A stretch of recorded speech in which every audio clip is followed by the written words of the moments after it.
अक्सर अपनी छत पर खड़ी आसमान में उड़ते जहाज़ों को हैरत से देखती थी। सूरज की रोशनी में चमकते हुए जहाज़ और सीमा की आंखों में चमकते ख्वाब। वो आहिस्ता से कहती, एक दिन मैं भी उड़ूंगी। रात के सन्नाटे में जब पूरा गांव सो जाता, सीमा एक छोटे चिराग के नीचे बैठकर पढ़ती रहती। उसकी किताबें पुरानी थीं, मगर ख्वाब बिल्कुल नया था। हवा चलती तो चिराग डोलता, मगर सीमा की हिम्मत नहीं। वो खुद से कहती, मैं पायलट बनूंगी। स्कूल में जब वो ये बात कहती तो दोस्त हंस पड़ते, सीमा, लड़कियां कहाँ पायलट बनती हैं। मगर सीमा सिर्फ मुस्कुरा देती। उसकी मुस्कुराहट में यकीन छुपा होता था। देखना, मैं बनूंगी। स्कूल के बाद वो एक छोटी सी सिलाई की दुकान पर काम करती। कपड़ों पर टांके लगाते लगाते वो अपने ख्वाब भी बुन लेती। पसीने के कतरे माथे पर चमकते, मगर उसकी आंखों में अज़्म की रोशनी और भी तेज हो जाती। एक दिन उसकी मेहरबान उस्तानी ने उसकी मेहनत देखी। उन्होंने कहा, सीमा आओ, मैं तुम्हारा फॉर्म भरती हूँ।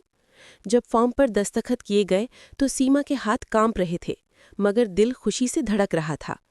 यूं एक छोटे गांव की लड़की ने आसमान की राह चुन ली। कुछ साल बाद वही सीमा अपनी पहली पायलट की वर्दी में एक जहाज के सामने खड़ी थी। आंखों में आंसू थे, खुशी के, फख्र के, यकीन के। वो लड़की जो कभी आसमान को देखती थी, अब खुद आसमान का हिस्सा बन चुकी थी। जब उसने अपना पहला जहाज अपने गांव के ऊपर उड़ाया तो नीचे के बच्चे आसमान की तरफ देखकर खुशी से हाथ हिला रहे थे। वही बच्चे जो कभी कहते थे, लड़कियां नहीं उड़ सकतीं, और आज सीमा उन सब के ख्वाबों के पर बन चुकी थी। शाम के वक्त जहाज की खिड़की से सूरज गुरूब होते देखकर सीमा ने मुस्कुराकर आहिस्ता कहा, ख्वाबों को पर नहीं चाहिए, हिम्मत चाहिए, परवाज़ खुद मिल जाती है। कई साल बाद सीमा अपने पुराने स्कूल वापस आई। उसकी चमकती वर्दी, बच्चों के चेहरों पर हैरत। उसकी उस्तानी ने मुस्कुराकर कहा, मुझे मालूम था तुम कर दिखाओगी। और सीमा ने सिर्फ मुस्कुराकर सर झुका लिया। रात के वक्त सीमा रनवे के किनारे खड़ी थी। जहाज एक एक करके आसमान की तरफ उड़ रहे थे।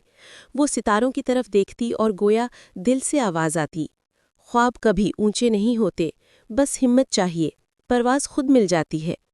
सीमा ने साबित कर दिया कि ख्वाब